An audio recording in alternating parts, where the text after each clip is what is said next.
उर्मिला घर साफ करत होती. तेवढ्यात तिची नजर कॅलेंडरवर पडली आणि तिने आनंदाने उडी घेतली.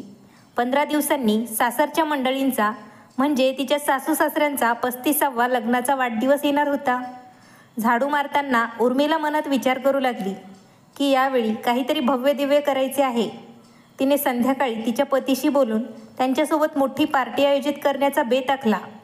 ही गोष्ट त्यांनी घरी त्यांच्या भावाला आणि वहिनीला सांगितल्यावर त्यांनाही खूप आनंद झाला. असो, उर्मिलाची जाऊ स्वातीच्या लग्नाला 1 महिना झाला होता, त्यामुळे ती पण खूप खुश होती. दोन्ही सुना मिळून गुपचूप पार्टीची तयारी करू लागल्या. पण तरीही घरी पार्टीची तयारी सुरू असल्याचं उर्मिलाच्या सासूबाईंना कळलं. त्यांनाही खूप आनंद झाला आणि पार्टीची सर्व तयारी त्यांची धाकटी सून करत आहे असे त्यांना वाटले. काही दिवसांनी तिच्या सासूच्या लग्नाचा 35वा वाढदिवस होता. पण उर्मिलाच्या सासूला त्यांची मोठी सून फारशी आवडली नाही. कारण मोठी सून तिच्या नवऱ्याच्या आवडीनुसार घरात आली होती आणि तिच्या माहेरच्या कुटुंबाची आर्थिक परिस्थिती फारशी भक्कम नव्हती. धाकटी सून ही प्रेमविवाह केलेली सून होती, पण तिचे माहेरचे कुटुंब आर्थिकदृष्ट्या खूप मजबूत होते. त्यामुळे ती पहिल्यापासून त्यांची आवडती सून बनली होती. आता सासू छोट्या छोट्या गोष्टीत मोठ्या सुनेला अपमानित करण्याचा प्रयत्न करायची. त्यांच्या लहान सुनेसमोर त्या नेहमी तिची जागा कमी ठेवायच्या. पण उर्मिलाला त्याचं अजिबात वाईट वाटलं नाही आणि ती आपल्या जावेसोबत हुबेहूब बहिणीसारखी राहिली.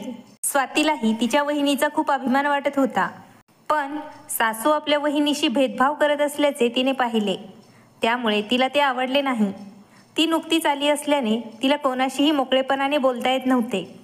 एक दिवस भल्या पहाटे चहा नाश्ता करून स्वाती तिच्या सासूच्या खोलीत गेली. तेव्हा तिची सासू म्हणू लागली, "सुनबाई, तू किती हुशार आहेस. हे सगळं मला कळून चुकलंय. आमच्या लग्नाचा वाढदिवस करण्याच्या तयारीसाठी सगळं काही करत आहेस. बघ अजून काही आहे का? काय करायला हवं?" तेव्हा स्वाती हसत म्हणाली, "का नाही मम्मी, शेवटी आम्ही मुलांचेही काही कर्तव्य आहे ना तुम्हा लोकांप्रती." सासूबाईंना आनंद झाला. आता स्वातीला दिसले की तिच्या सासूबाईंना कळले आहे. म्हणून ती तिच्या सासूला म्हणाली, "मम्मी, चला आज फंक्शनमध्ये घालण्यासाठी तुमच्यासाठी काही ज्वेलरी आणि साडी वगैरे घेऊन येऊ." तिच्या सासूने लगेच होकार दिला. मग स्वाती म्हणाली की मी माझ्या बहिणीला पण सांगते, ती पण तयार होईल. तेव्हा सासू जरा मोठ्या आवाजात सुनेला म्हणाल्या, "मोठी सुनबाई कुठे जाईल माझ्याबरोबर? तिला कसे कळणार आपण आपल्या घरी किती महागडे कपडे आणि दागिने घालतो." त्यावेळी मोठी सून त्यांच्याकडे औषध आणत होती. सासूबाईंचे हे शब्द ऐकून तिच्या डोळ्यात पाणी तरळले. तिला समोर उभं असलेलं पाहून सासू म्हणाली, "काय झालं? माझ्याकडे असं का बघत आहेस?" "मोठी सूनबाई बघ, तुला मी नेहमी तुझ्या जावेपेक्षा कमीच मान देईन. कारण सत्य हे आहे की तू लहान कुटुंबातून आली आहेस, त्यामुळे तुझी विचारसरणीही लहान आहे. मोठी सूनबाई बघ, माझ्या लग्नाच्या वाढदिवसाची ती काय तयारी करते." हे ऐकून मोठ्या सुनेच्या डोळ्यातून आनंद अश्रू वाहू लागले. आता हे सर्व स्वातीकडून ऐकले नव्हते. ती पटकन म्हणाली, "मम्मी, लग्नाचा वाढदिवस साजरा करण्याची कल्पना मोठ्या वहिनींनी मला दिली होती आणि आर्थिक परिस्थिती बेताची असल्याने सुनेचे गुण न पाहणे शहाणपणाचे नाही. तिच्या आईवडिलांच्या घरचा पैसा कष्टाने कमवला जातो. पैसा आपण पण कमावू शकतो, पण प्रत्येक श्रीमंत व्यक्तींमध्ये चांगले गुण असतीलच असे नाही. त्यामुळे आपण नेहमी गुणांना महत्त्व दिले पाहिजे आणि त्यामुळे सासरच्या घरातही पैशांची कमतरता भासत नाही. मग आईवडिलांच्या घरातील आर्थिक बाबीबाबत सुनेचा अपमान करणे कितपत योग्य आहे? आणि तुम्ही नेहमी त्यांना छोट्या छोट्या गोष्टीत माझ्यासमोर अपमानित करण्याचा प्रयत्न का करतात?" तेव्हा तिची सासू म्हणाली, "तुला तुझ्या मोठ्या जावेचे गुण दिसत नाहीत का? एवढी वर्ष त्यांनी हे घर सांभाळलं आहे. मी आत्ताच या घरात आले आहे, तरीही तुम्ही त्यांना माझ्यासमोर अपमानित करतात. वहिनीचे स्थान माझ्यापेक्षा नेहमीच वरचे असेल, कारण मी त्यांच्या मनापासून आदर करते आणि माझ्या दृष्टीने ते आदरणीय आहे. तुम्ही आमचे वडीलधारे आहात. घरात असे वातावरण निर्माण केले पाहिजे की सर्वांची सोबत होईल. पण भेदभाव केला तर या घराचं काय होणार? मला तुमच्याकडून कोणताही आदर किंवा प्रेम नको आहे, कारण मला तुमचं लहरी प्रेम आवडत नाही आणि मी आता तुमच्याबरोबर खरेदीलाही जाणार नाही, कारण माझे मन खूप दुःखी झाले आहे. कोणाचे मन दुखावून आपण आनंद कसा साजरा करू शकतो?" हे सांगताना तिच्या डोळ्यात अश्रू तरळले आणि ती उठून तिथून निघून गेली. आता माझ्या सासूबाईंचे भान हरपले आणि त्या विचार करू लागल्या, की ज्या सुनेला मी माझी आवडती सून समजत होते ती माझ्यावर रागावली आहे. मोठ्या सुनेनेही तिच्या सासूला औषध देऊन तिथून परत गेली आहे. आता सासू पूर्णपणे एकटी पडली होती. घरात कुठे उत्साहाचं वातावरण होतं आणि त्यांच्या बोलण्याने सगळं शांत झालं. आता त्यांना त्यांच्या चुका कळत होत्या. त्यांची मोठी सून त्यांची नेहमी सेवा करत असे. त्या आजारी पडल्यावर त्यांची ती मोठी सून रात्रभर जागून त्यांची काळजी घेत असे. पतीची तब्येतही बरी नसल्याने ती तिच्या पतीची फारशी काळजी घेऊ शकत नव्हती. मोठा मुलगाही दिवसभर ऑफिसमध्ये व्यस्त होता आणि धाकट्याला कुठे मोकळा वेळ होता. एकच उर्मिला होती जी रात्रंदिवस सावलीसारखी त्यांच्या सोबत राहिली. त्यांचे फटकारलेले शब्द ऐकत राहिली तरीही ती त्यांच्यापासून दूर जाण्याबद्दल कधीच बोलली नाही. गेल्या आठवड्यातच त्यांची एक मैत्रीण सांगत होती की कौटुंबिक भांडणांना कंटाळून त्यांचा मुलगा आणि सून घर सोडून निघून गेले. मी माझ्या मुलाला आणि सुनेला विनाकारण त्रास द्यायचे याचा तिला खूप पश्चाताप झाला. ते माझ्यावर नाराज झाले आणि मला एकटीला सोडून निघून गेले.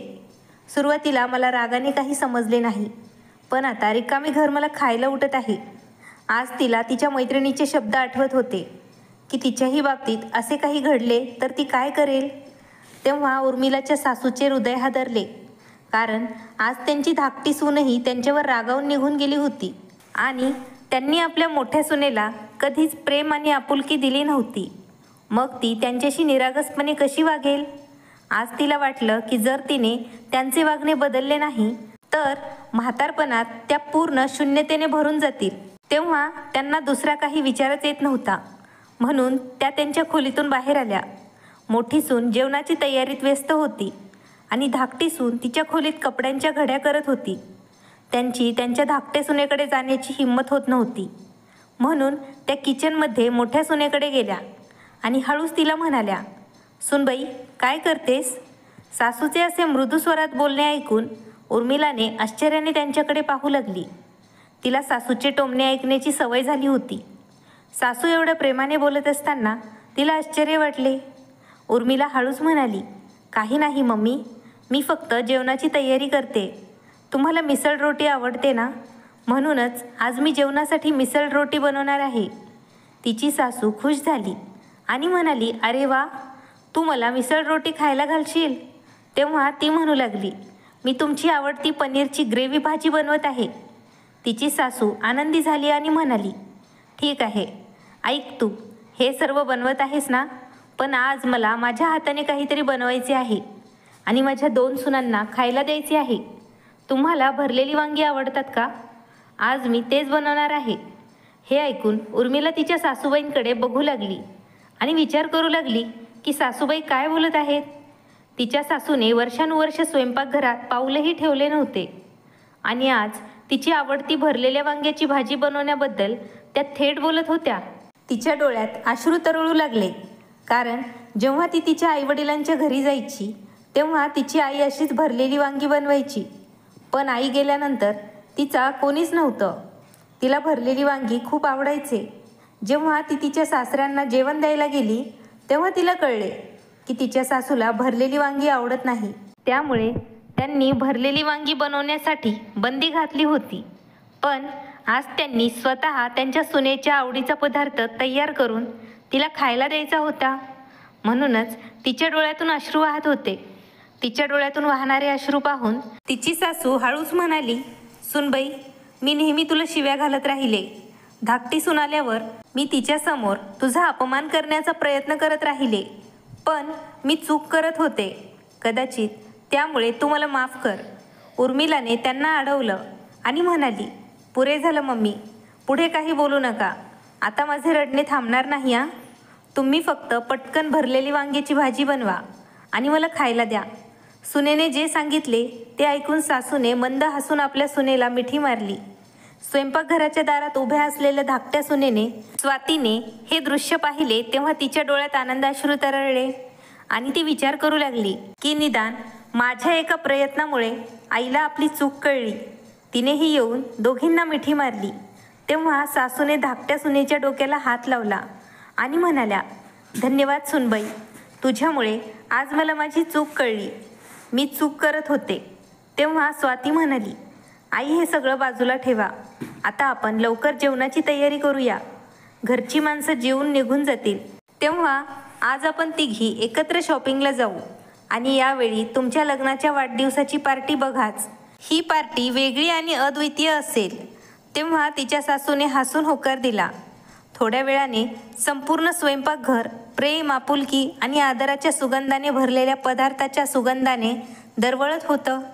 तर मित्रांनो, तुम्हाला ही कथा कशी वाटली? कृपया मला कमेंट करून कळवा. कथा आवडल्यास नक्की लाईक, शेअर आणि सबस्क्राईब करायला विसरू नका. धन्यवाद. आभारी आहोत.